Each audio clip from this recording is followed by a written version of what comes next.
Muy buenos días, amigas y amigos. Los saluda su servidor Federico Chilián Orduña, quien tiene el gusto en este momento de estar acompañado del señor embajador del Estado Plurinacional de Bolivia, compañero José Crespo, a quien le agradezco de antemano el honor, el placer, el privilegio de permitirme sostener un breve diálogo con él para que nos hable de su país, de las relaciones que mantiene con el nuestro y de algunos temas de interés relacionados con esta amistad que sostenemos mexicanos y bolivianos desde mucho tiempo, de toda la vida, digamos. Muy buenos días, señor. Pues muchas gracias Federico por la invitación. Por medio tuyo saludo a las hermanas y hermanos acá, principalmente de Puebla, por las redes me dicen, y muy contento de estar aquí de nuevo. No es la primera vez que estoy en Puebla, soy casi fanático del mole poblano, pese a mis cariños allá al sur, en Oaxaca, pero pues aquí estamos y gustoso de compartir contigo y con todos los hermanos esta entrevista. Vengo acá a Puebla esta vez acompañando a los hermanos que están en Congreso de Jóvenes por el Socialismo, y con ellos pues tenemos una relación muy larga de trabajo desde que yo llegué aquí a México, y venimos trabajando bastante tiempo uniendo, encontrando a nuestros países, ¿no? Encontrando a Bolivia y México, creo yo, de la mejor manera que se lo puede hacer, que es luchando precisamente de manera conjunta por el bienestar de nuestros pueblos, ¿no? Ahí andamos, Federico, a la orden. Celebro que mantengas esta sana y muy productiva relación. Y yo quisiera empezar esta plática preguntándole al señor embajador qué cosas serían de interés para un turista, porque son muchos los mexicanos que quisiéramos visitar este gran país que es Bolivia. ¿Qué nos sugeriría a él ver, recorrer? Hay tantas cosas hermosas que tiene, pero pues él, que es originario de este gran país, pues que nos diga qué sugiere a los turistas cuando visiten Bolivia. Qué bonita pregunta. Miren, yo les voy a armar un recorrido rápido. Tómense una semana en fin de febrero, y ahí vamos a visitar juntos dos espacios espectaculares. El primero es el Carnaval de Oruro, es la última semana de febrero que cae este año, es una fecha movible, igual que el Carnaval de Río, de Veracruz, de todo lado. Este carnaval tiene se hace en la ciudad de Oruro, el día sábado de carnaval. Es una entrada muy fuerte, nosotros llamamos entrada, es un desfile, si tú quieres, de distintas fraternidades, de distintos grupos folclóricos. Son 50 grupos que desfilan durante cerca de 18 horas, bailando más de 10 kilómetros. Es una fiesta espectacular. Los que conocen el carnaval dudan mucho respecto a si el de Río es mejor que el de Oruro o el de Oruro es mejor que el de Río. Pero en América Latina no hay discusión de que estos son los dos más importantes, ¿no? Es muy vistoso, muy fuerte.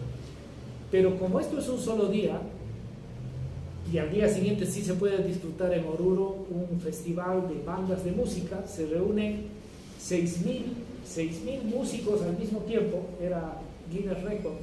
Ahora ya los venezolanos nos han ganado porque han hecho una orquesta de 12.000 músicos hace pocas semanas, y ese es el nuevo récord. Pues 6.000 músicos van a tocar música boliviana y música también latinoamericana al mismo tiempo, ¿sí? Y ahí acaba el carnaval para el turista. Esta invitación que les hago debiera llevarles al día siguiente al destino turístico más fuerte que tenemos allá, que es el Salar de Uyuni.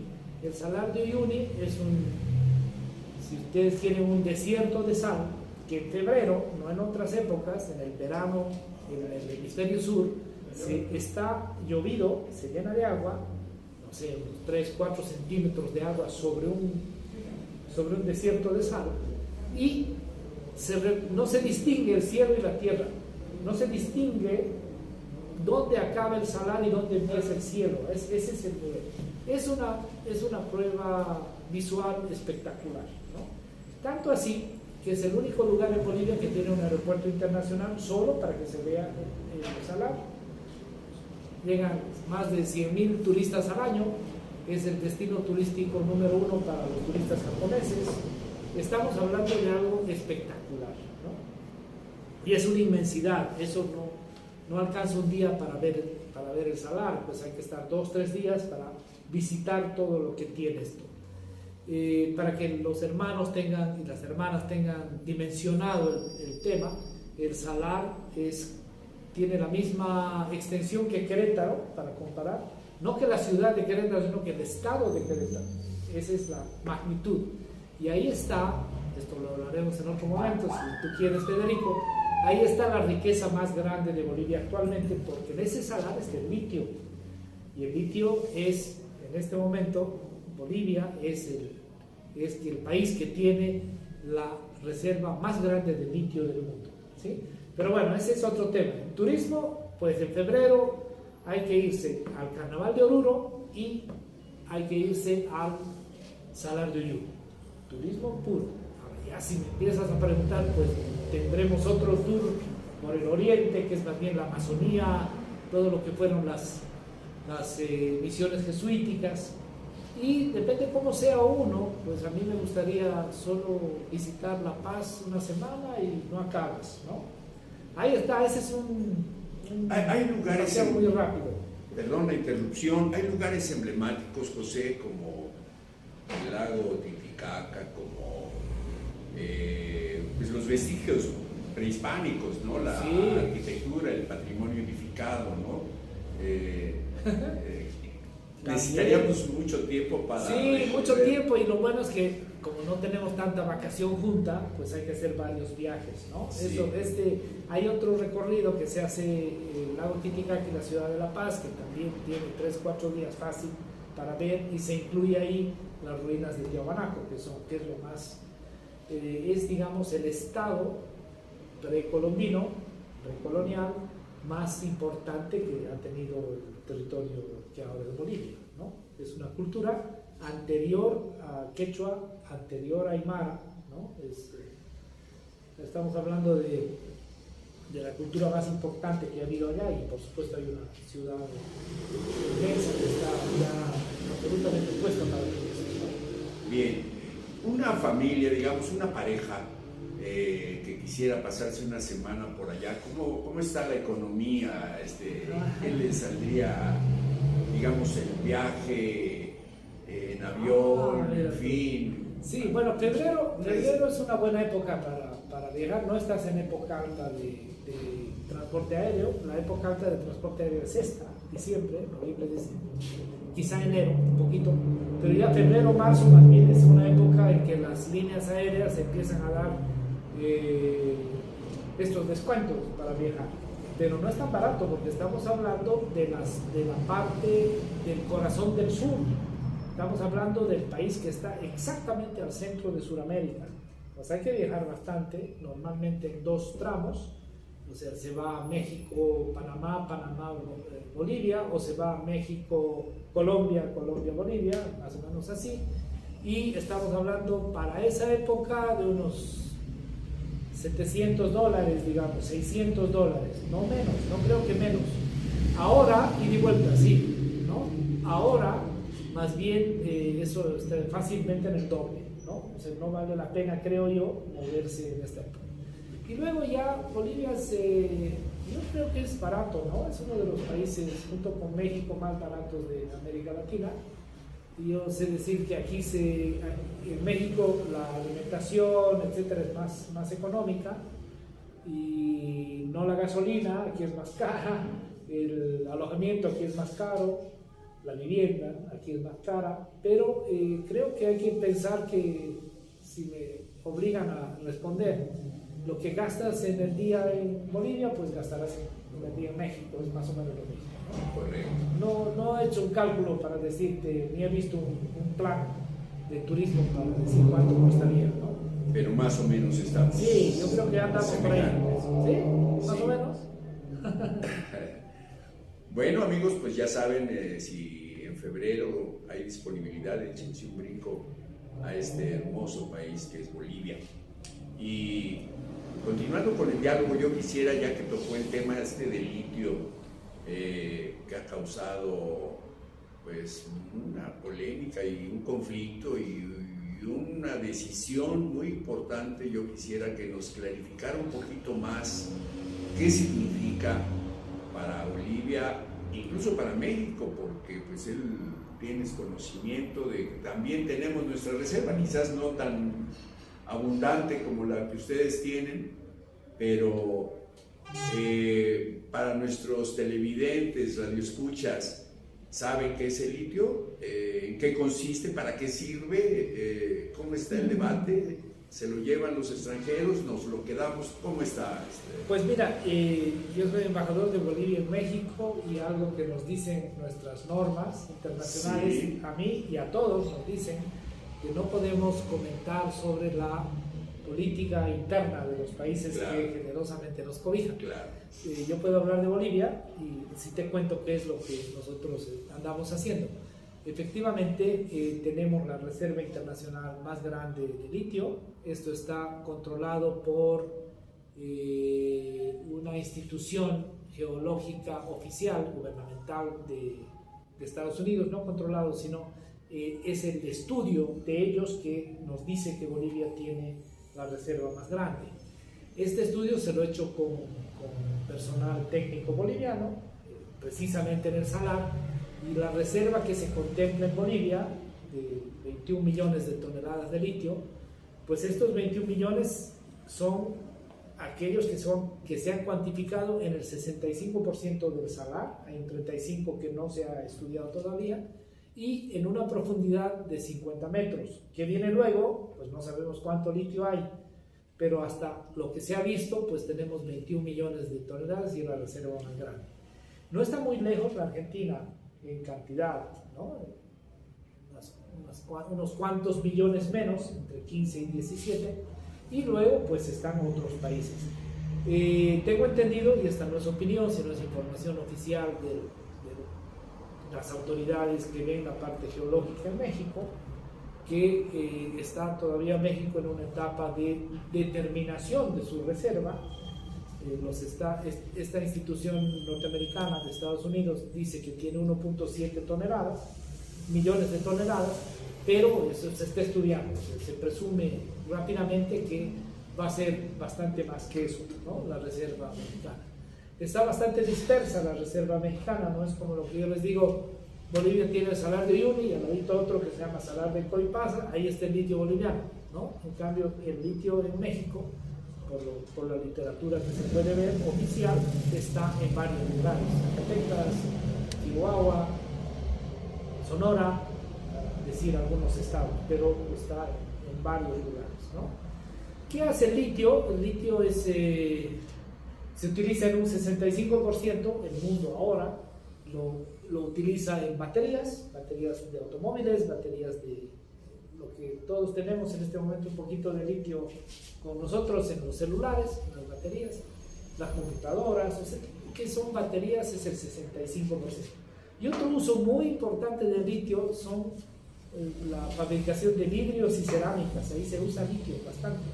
El 18% del litio se utiliza en esta otra industria. Luego hay otras actividades más, o sea, polímeros, o sea, plásticos y demás, pero no es ya significativo. Estos dos son los grandes usos internacionales. Y lo que está ocurriendo ahora es que la demanda de litio ha ido aumentando sustancialmente.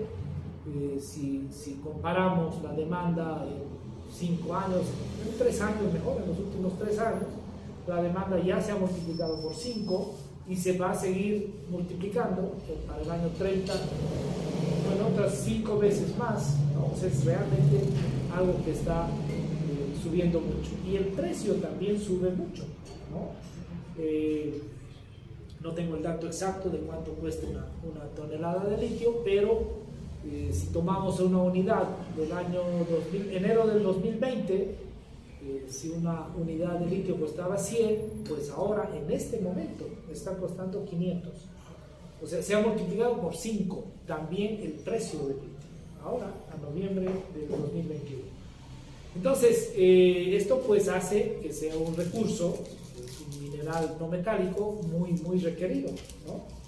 Y de alguna manera le han dado la denominación de oro blanco, de tesoro escondido, ¿no? Precisamente porque lo que está ocurriendo en el mundo es que sube la demanda muy fuerte y sube el precio de manera muy rápida, ¿no? Y esto tiene que ver con la utilización del litio, particularmente creo yo en baterías, para sustituir de alguna manera el uso de hidrocarburos, ¿no? Creo que es eso lo que está ocurriendo. Bolivia ha transitado de manera soberana casi ya 10 años de experiencia en litio. Hemos trabajado desde la etapa de prospección, por supuesto en colaboración con otras instituciones y otros científicos, pero hemos ido desarrollando nuestra propia ruta de litio a partir, y eso es muy importante, de nuestra norma. No se puede planificar nada si no se tiene respaldado en legislación esa planificación, esa planificación. Bolivia, desde su constitución política del Estado del 2009, establece claramente que los recursos, define mejor algunos de los recursos naturales como estratégicos, y esos que están definidos como estratégicos deben necesariamente ser no solamente controlados, sino producidos incluso desde el Estado. En 2014 se hace la ley de minería, y la ley de minería ya es mucho más específica, porque incluso ya diferencia dos etapas muy claramente. Dice la parte de prospección, o sea, la investigación de cuánto hay, la parte de producción, es decir, la extracción, diríamos, del litio, en nuestro caso de las salmueras, de la sal, deben en un 100% ser administradas por el gobierno, o sea, por el gobierno central, ¿no? Ya en la parte de industrialización puede asociarse el gobierno central con empresas privadas, siempre y cuando el gobierno preserve el 51% de las acciones. Eso ya está en ley, esa es la ley de minería de 2014. Y en 2017 se hace la ley específicamente de la Empresa Nacional de Litio, se llama Yacimientos de Litio Bolivianos. Esa empresa lo que hace es esto que le ha dicho la Constitución y le ha dicho la ley de minería, son los encargados de operar lo que estamos haciendo ahora. En la cadena de producción del litio, pues hay que hacer la prospección, hay que hacer la extracción, y la extracción de la materia prima, que en nuestro caso es la sal, y de allí empiezan a salir químicos diversos, ¿no? Que tienen otra utilidad, puedo explicarlo luego, pero el litio mismo acaba en carbonato de litio. O sea, nunca, esto quizás no es tan fácil entender, pero a mí me lo explicaron así, nunca alguien podrá tener en su mano 1 gramo de litio. No es posible, porque es volátil, es un mineral no metálico. Sí, el carbonato de litio, sí, eso uno puede tener 1 gramo, 10 gramos en la mano, pero el litio mismo no, porque por eso es que se utiliza y se exporta y se mueve todo a partir del carbonato de litio, que es un concentrado que tiene litio dentro, ¿sí? Eso es lo que se maneja. Pues nosotros hemos llegado en Bolivia, para eso he explicado esta parte, a producir el carbonato de litio, ¿no? O sea, tenemos una planta industrial de carbonato que estamos exportando cerca de muy poquito todavía, 15.000 toneladas al año, pero hemos hecho ya plantas piloto que van a la siguiente fase, que es ese carbonato de litio, volverlo, se llama ion litio, que es lo que en realidad tienen las baterías, ¿no? Hemos producido ya las primeras baterías en Bolivia, todavía en un proceso piloto, pero estamos en ese nivel, ¿no? Pero en orden, o sea, legislación, investigación y producción, o sea, no podemos hacer otra cosa. ¿Cuál es el común de todo el proceso que hemos llevado? Necesitamos 2 cosas. Para nosotros hay 2 ejes para la política de litio: soberanía, Es muy importante, eso está en nuestra legislación. Y la segunda parte es valor agregado, porque no queremos hacer lo que otros países, todo derecho, precisamente por ser soberanos, están haciendo, que es exportar materia prima, sin ponerle propiamente el valor agregado que se necesita. Bolivia ha llegado al punto de que tenemos el primer automóvil con batería de litio boliviana. Ya se ha hecho el prospecto, se están produciendo algunas unidades y la empresa es una empresa privada, y esta empresa privada, porque ya se está mostrando, ya no es el litio que les decía que el Estado debe tener el 51%, ¿no? Ya salió el litio, y el uso de ese litio pues es de quien desee usarlo. Por eso hay una empresa privada en Bolivia que hace estos autos, se llama Quantum. ¿Y por qué lo cuento? Porque lo que hace Quantum es asociarse con una empresa mexicana, y esos automóviles que tienen un formato pequeño pero con baterías de litio, esos automóviles van a producirse en México. Los primeros automóviles estarán circulando en el primer trimestre del próximo año, y es parte de una sociedad México-boliviana, pero entre privados, pero que tiene por detrás un acuerdo, digamos, de México y Bolivia para llevar adelante políticas conjuntas, ¿no? Embajador, muy largo, ¿no? pero muy interesante porque es el tema de actualidad, y en algún momento se ha comparado al litio con lo que ha sido el petróleo. Sí. Y me surge aquí la duda, la pregunta de qué capacidad ha adquirido tu país para todo este proceso, desde la extracción, la transformación, la comercialización. ¿Hasta qué punto son realmente soberanos? Quiero decir, ¿es el pueblo boliviano el que está haciendo este trabajo, o en qué porcentaje depende de la tecnología extranjera? Sí. ¿Hasta qué punto estamos preparados? Muy bien. Bolivia. No basta ser soberanos y tener la legislación suficiente para hacerlo, hay que tener tecnología, ¿no? ¿Qué es lo que hemos hecho nosotros? Porque paralelamente a este proceso que he explicado, pues lo que hace todavía no la empresa nacional de litio, sino estaba esto en manos de la Comibol, que era la empresa de minerales de Bolivia, la empresa estatal. Esta empresa empieza a hacer la investigación, nosotros aprendemos todo con interrelación con centros de investigación extranjeros, etcétera, todo con ellos, pero en Bolivia y con conocimiento nuestro, ¿no? Pleno. O sea, no hay un momento en que haga una empresa extranjera algo que nosotros no estamos no solo controlando, sino recibimos asesoramiento, pero lo hacemos nosotros. De eso se trata, ¿sí? Entonces hemos llegado al punto de ya estar en una fase de necesitar dar el último paso, y el último paso, de acuerdo precisamente a la ley que les he descrito, pues permite la asociación con empresas privadas, entre tanto el Estado tenga el control del 51%. Y además no es discursivo, dice 51%, ¿no? O sea, bien clarito, ¿no?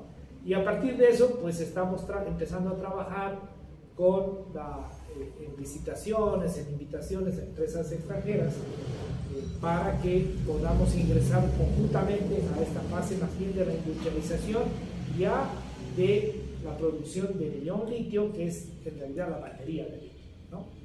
En eso estamos, ese es el momento en que estamos. No lo hacemos solos.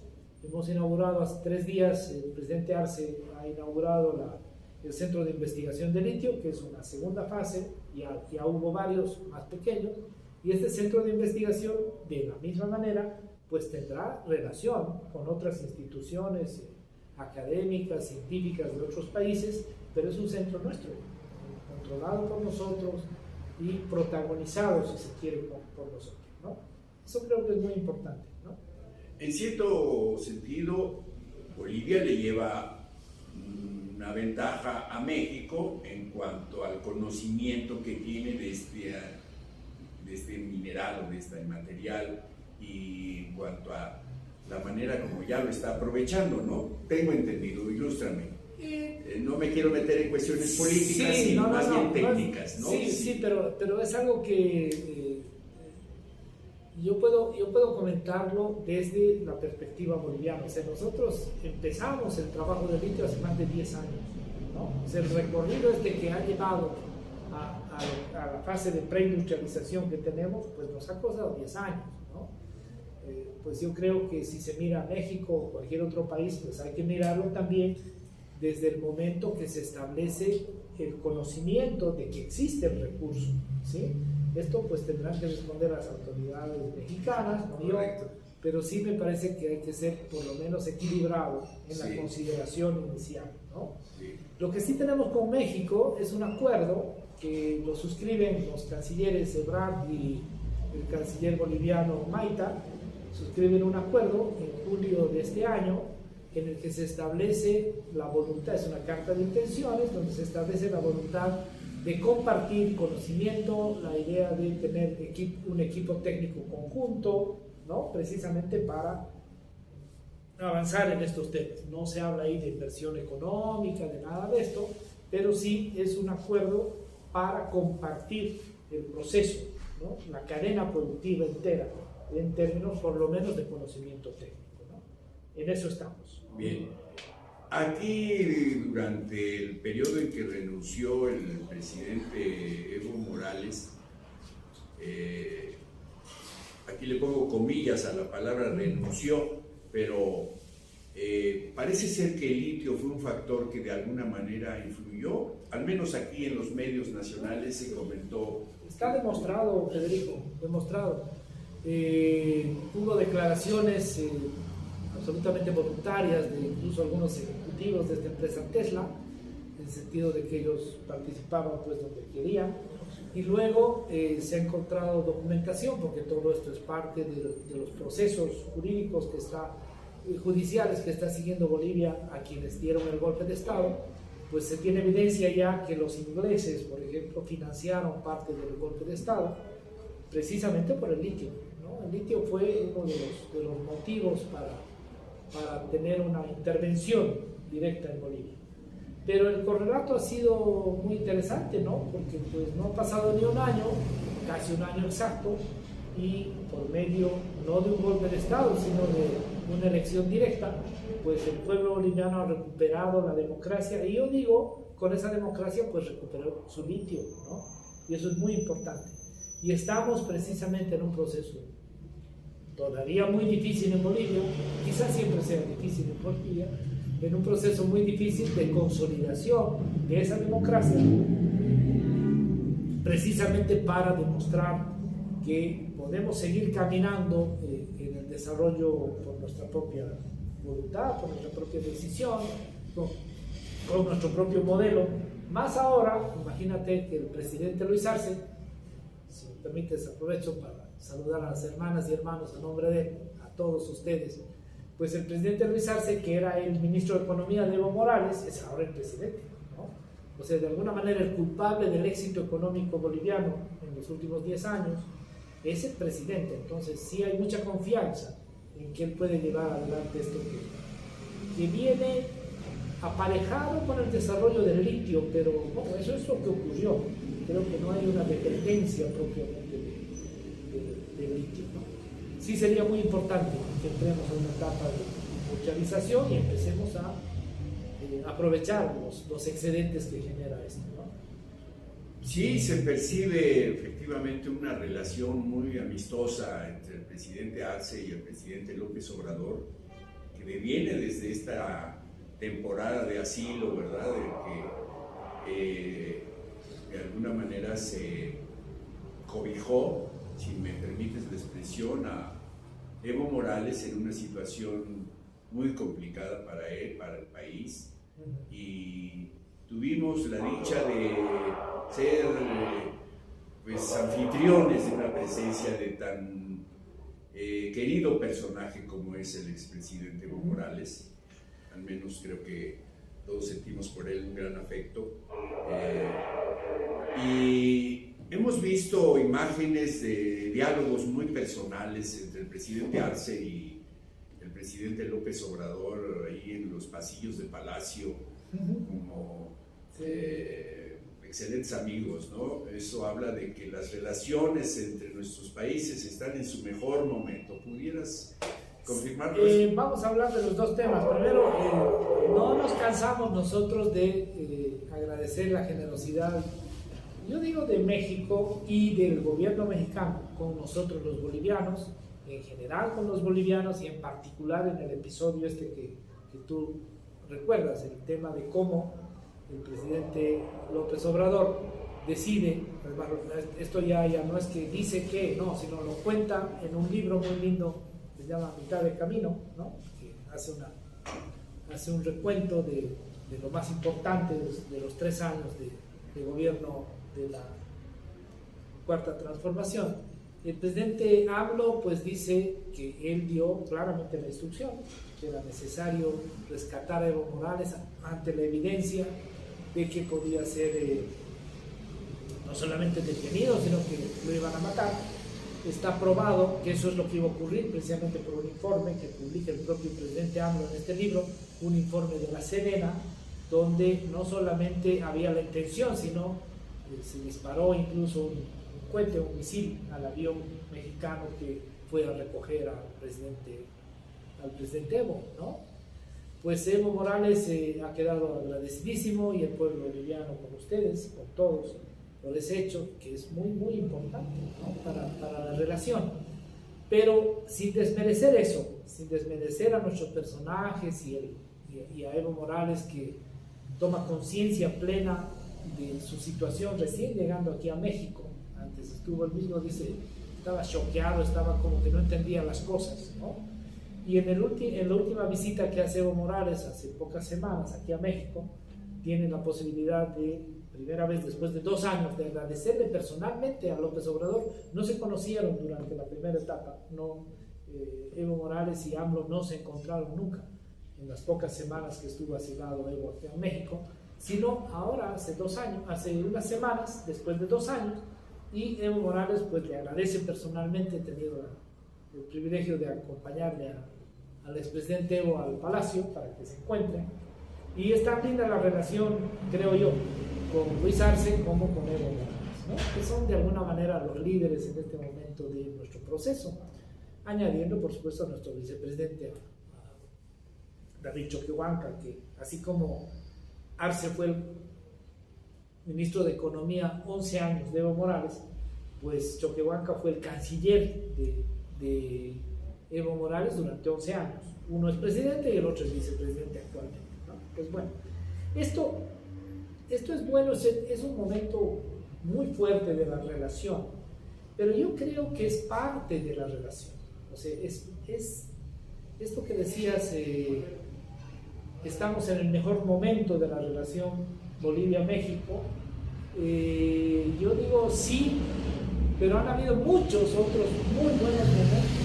Yo a veces digo tan buenos momentos como este. Voy a usar unos minutitos para contarte en qué está. El 21 de noviembre de 1831 se establecen las relaciones diplomáticas de Bolivia con México. Allá lejos, estamos hablando de 190 años. Por eso tengo la fecha exacta, porque estamos conmemorando los 190 años de relación de Bolivia con México y de México con Bolivia.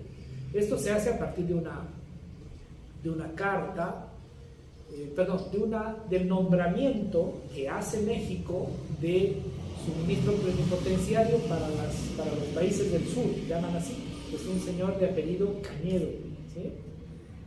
Este ministro plenipotenciario, ahora diríamos embajador, es el primer embajador que nombra a México, y Bolivia lo reconoce como embajador.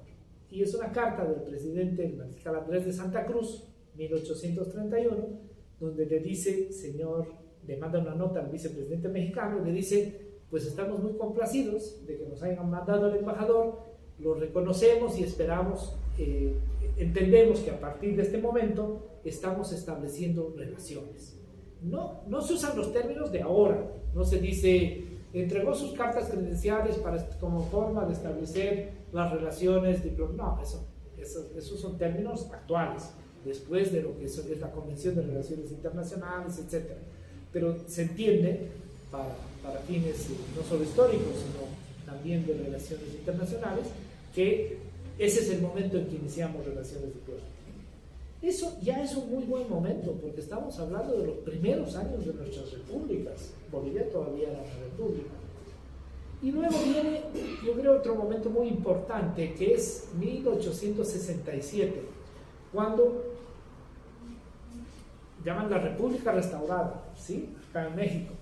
El presidente indígena Benito Juárez ha retomado la Ciudad de México después de haber vencido a la invasión francesa, que tenía como, digamos, a Maximiliano como su mejor representante, bueno, no sé si mejor o peor, pero como su representante.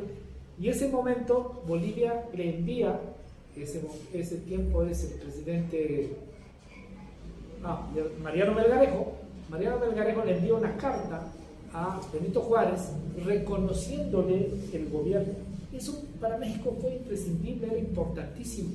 No le habían reconocido todavía Estados Unidos ni ningún otro país al nuevo gobierno. Bolivia es el primero que reconoce a Benito Juárez en 67. En contrapartida, el gobierno mexicano de Benito Juárez le permite establecer una embajada a Bolivia, y es la primera embajada que tiene Bolivia en este espacio, es acá en México, ¿no? Imagínate qué bonito. De ahí vamos a saltarnos, hay otros episodios bonitos, pero al gobierno del presidente Cárdenas, ¿no?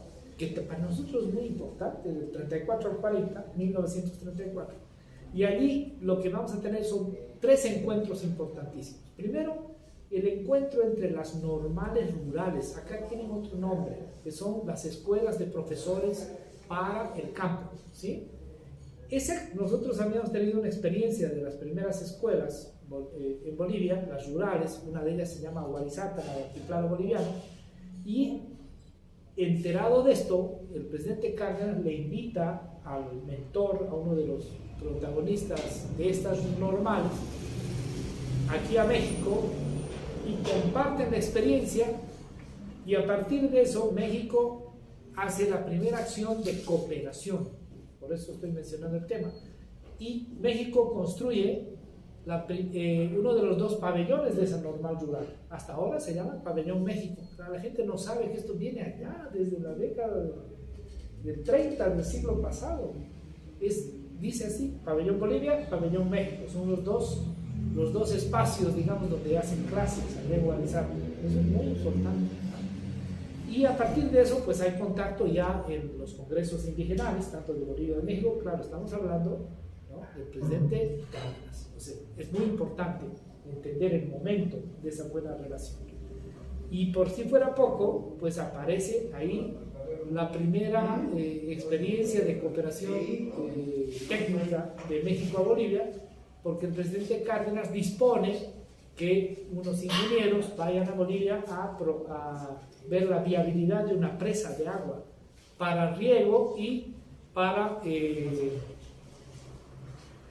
sí le voy a agradecer yo también un poquito de café, con las disculpas de los hermanos, con tu disculpa, Federico. Pues seguimos, mira. Entonces, esa presa se llama Presa México, se va a construir luego, pero no es como ahora, pues ahora se contrata, se construye en 2 años una presa, no puede tardar como 20, como 20 años, pero ya más o menos en la década de finales del 40, principios del 50, esa presa se llama Presa México, está en un lugar que se llama La Angostura, en Cochabamba, sigue funcionando la presa, está puesta ahí, y es para agua y para riego, ¿no? Agua potable y riego. Ahí se inaugura la cooperación, ¿no? Eso es muy importante, pero no solo la cooperación, ya hablamos del intercambio cultural con Guarizata y los congresos indígenas, tanto en Bolivia como en México. Hablamos en segundo lugar, Cárdenas, de la cooperación, pero hay un otro elemento importante y es la cultura, porque ahí va a haber contacto de los cultural, en el sentido de que los muralistas, particularmente un muralista boliviano, va a trabajar, estamos hablando de 10 años después, con Diego Rivera aquí en México, y eso va a influir mucho para el muralismo boliviano, y en general estamos hablando de una escuela latinoamericana de muralismo. Si yo les hiciera conocer los murales de Alandia, van a ver ustedes muchas cosas similares, ¿no? Porque es un momento, yo creo, muy importante de nuestra relación, porque es una relación, repito, diplomática, es una relación de culturas, es una relación de reconocimiento de nuestros pueblos indígenas, pero también de nuestras expresiones culturales.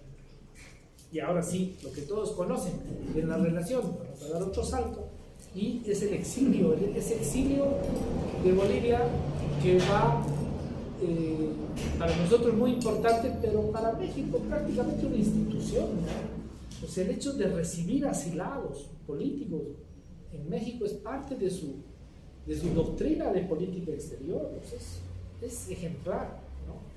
Y ahí pues los bolivianos no podían estar ausentes, pues vamos a tener algunas camadas de exiliados bolivianos que vienen a México. Este exilio empieza en realidad a partir del año 50 con unas pequeñas unidades, ¿no? Pero se hace importante precisamente perdón, el MNR. El MNR. El MNR, que es más o menos el PRI mexicano, ¿no? Eso el es. MNR. Sí. El MNR es quien hace la Revolución Nacional en Bolivia. Ustedes la hacen en 1910, nosotros en 1952. ¿Sí? Que es una revolución nacionalista. Es decir, pero lo que provoca la migración o el asilo es el régimen militar. Que todavía no. Las primeras unidades de asilados, de asilados bolivianos a México son más bien de los partidos más conservadores. Allá se llama Falange Socialista Boliviana, lo de Falange y socialista por el nazismo alemán, ¿no? Es la derecha, ¿vale? Y esos son los primeros que salen y encuentran cobijo en México. Son muy poquitos, pero ya el primer grupo importante es de precisamente esto que decías, los exiliados de las primeras dictaduras militares, precisamente de Barrientos Ortuño del año 64, que desconoce la Revolución Nacional. Y esto coincide con la presencia del Che Guevara en Bolivia. El Che Guevara en Bolivia pues inicia una guerrilla, organiza el Ejército de Liberación Nacional, el ejército, el partido político militarizado para continuar la guerrilla, y los compañeros que quedaban prisioneros y demás y logran salir al exilio, pues llegan a México, ¿no? Hay un grupo de exiliados que llegan a México en ese periodo. Bien. No son muchos todavía, pero sí llegan. Sí llegan. Hago un paréntesis, ya que citaste a nuestro inolvidable comandante guerrillero heroico. ¿Cómo se encuentra la zona en donde fue capturado? Porque he leído varias versiones, que si está en abandono, que si está restaurada, que se puede visitar, que si no... Qué bonito. No sé, hay alguna gente que le llama turismo político, ¿no? Eso es, sí. Entonces se llama la Ruta del Che, es una cosa muy linda, ¿no? Sí. Yo he estado, además esto ya no me lo han contado, yo he visto la zona y evidentemente es una excursión turística muy linda porque tiene todo el sentido de la lucha precisamente del Che en Bolivia, pero se visita la pequeña ciudad que está más cerca de la zona donde lo matan, se visita el lugar, la quebrada donde lo hieren, se camina de la quebrada a la escuela donde lo tienen detenido. La escuela está absolutamente restaurada, se puede mirar el lugar donde estuvo detenido el Che, donde estuvo preso, se puede comer aquello que fue la última comida del Che, se sabe exactamente cuál fue la comida porque hay una declaración de una maestra que es quien le lleva la comida a él. Se puede degustar eso también en este recorrido. Se puede ver la escuela y el lugar que es ahí donde lo matan propiamente. Lo hieren en la quebrada, lo suben a la escuela y ahí es donde lo matan al Che, ¿no? Pero su cadáver es llevado precisamente a este pueblo que se visita también, que no está muy lejos de donde lo matan, y esta foto que ha dado la vuelta al mundo del Che con los ojos abiertos y ha muerto apoyado es una lavandería.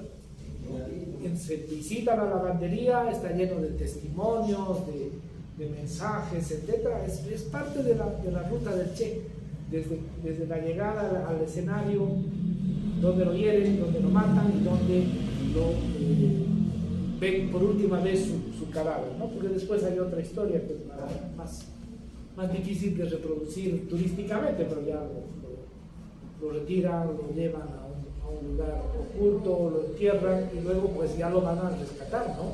Pues ya se han sumado el cadáver del Che está en este momento en Cuba, ¿no? Se lo han repatriado propiamente, ¿no? Pues es un paseo que se puede hacer, y es un paseo que tiene mucho sentido, no solamente de conocimiento del escenario, sino si nos toca un buen guía, una buena empresa, pues vamos a sentir aquello que fue la razón de participación del Che en ese escenario, ¿no?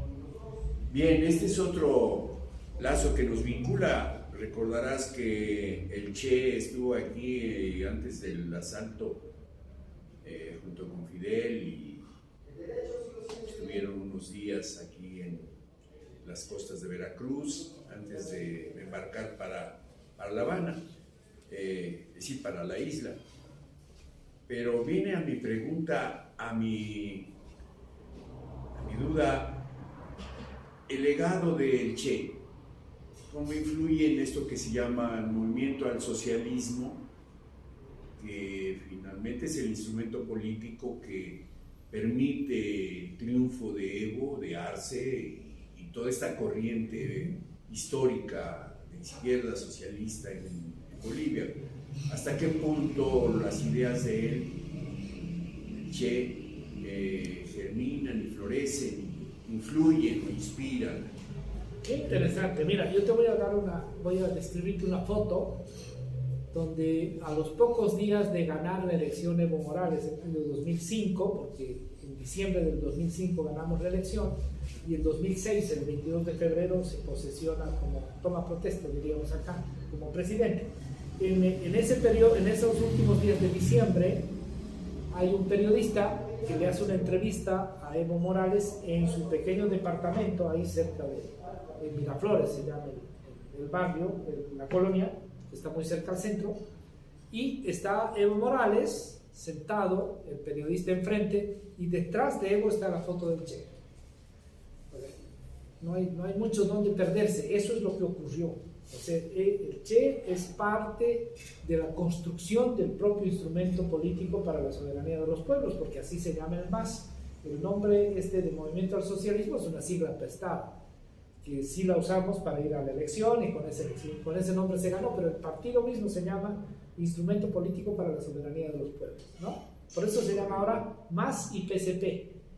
Y luego ya se inscriben juntos, porque tampoco había que desconocer el nombre con el cual se vence la elección, que al final es el nombre que ha quedado más fuerte, ¿no? Claro. Incluso los colores no los elegimos, ¿ah? Eran los colores de esta sigla que un socialista generoso le da a Evo Morales para que se presente en las elecciones. Bueno, ahí es un paréntesis que es bueno contarlo. Pero bueno, esta foto es muy importante porque nadie quizá la ha descrito, pero a mí me has dicho el Che Guevara, cómo influyó, y yo me acuerdo de la foto, es preciosa, es Evo Morales, no es presidente todavía y ha sido electo, y en el lugar donde hacen la entrevista, el Che está detrás. Y no está armado el escenario, así funcionaba.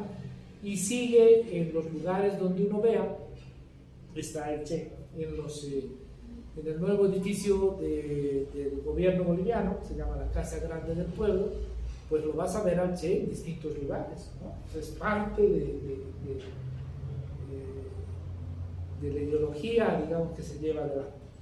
Hay una diferencia sustancial, si es que una gente dirá, pero yo no lo veo normalmente, ¿no? Sí, en las marchas ustedes van a ver los carteles y aparece Che. Entonces es parte de lo que somos. Claro. No es que se ha perdido. La revolución boliviana ahora, la que dirige Evo Morales, es evidentemente una revolución fundamentalmente indígena y campesina, ¿no?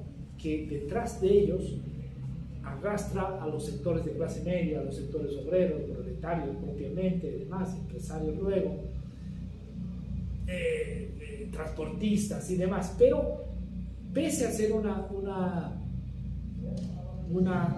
revolución acaudillada por el sector más bien indígena campesino, pues el Che sigue siendo parte de eso, ¿no? O sea, no hay duda, porque ya me lo preguntaron en algún lugar, en algún momento. Es decir, como que el carácter de la revolución en Bolivia habría desplazado aquello que más bien las clases medias habrían asumido con el Che como su estandarte, ¿no? Pero no creo yo que sea así. Somos en realidad precisamente la producto de todas las corrientes populares de izquierda que han ido desarrollándose en nuestro país, ¿no? Muy bien, muy bien. Bueno, amigos, estamos llegando al final del tiempo destinado para este diálogo. Menos mal, dicen algunos, ¿no? Bueno, el embajador José Crespo ha tenido pues la amabilidad y nos ha compartido este conocimiento que todos debemos tener de la buena relación que existe entre su país y el nuestro. Quisiera ya para concluir que nos hablara un poquito de otro personaje fundamental y es a quien debe su nombre su país de origen, señor embajador.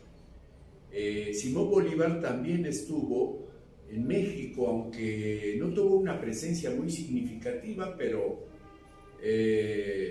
porque casi lo hizo de incógnito, válgase la expresión, es decir, estaba la guerra de independencia, tuvo un encuentro. ¿Qué sabes al respecto, pues, embajador, de Simón Bolívar? Porque es el padre, ¿no?, prácticamente del Estado plurinacional de Bolivia, ¿no? De ahí viene, imagínense nuestro nombre, ¿no?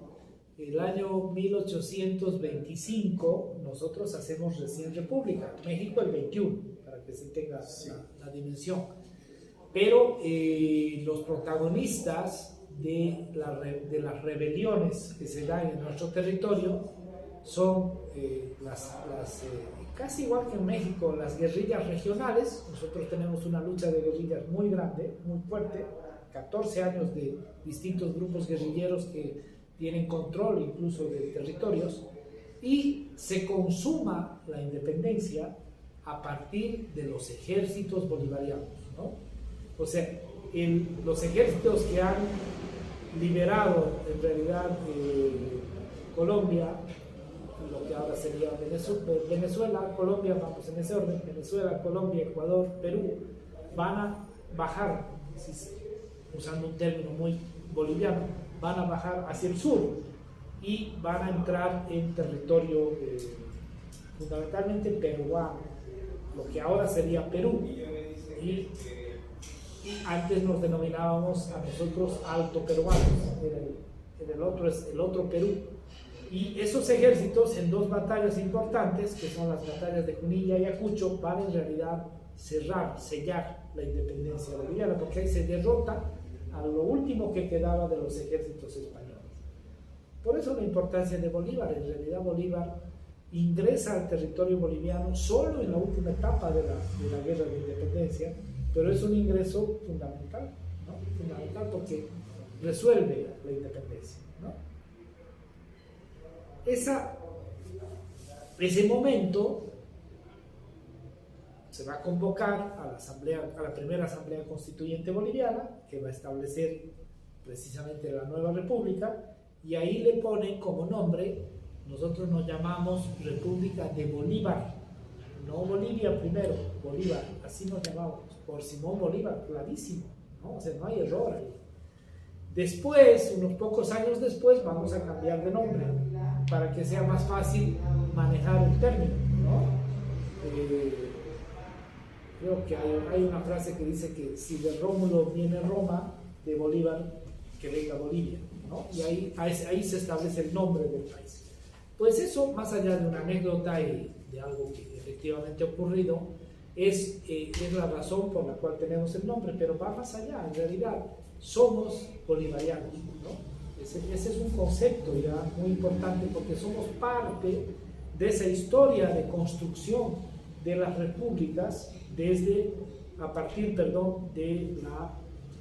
los grandes ejércitos bolivarianos.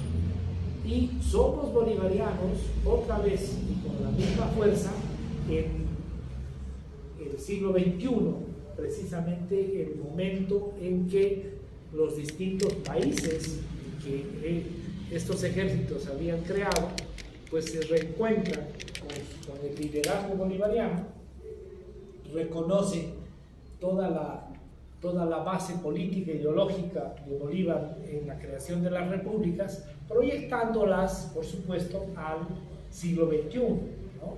Y ahí que nos encontramos con los hermanos venezolanos, con los hermanos ecuatorianos, peruanos y demás, en un escenario que nuestro paraguas más importante es precisamente Bolívar, ¿no? Así entendemos, ¿no? todo lo que nos está ocurriendo. Hay una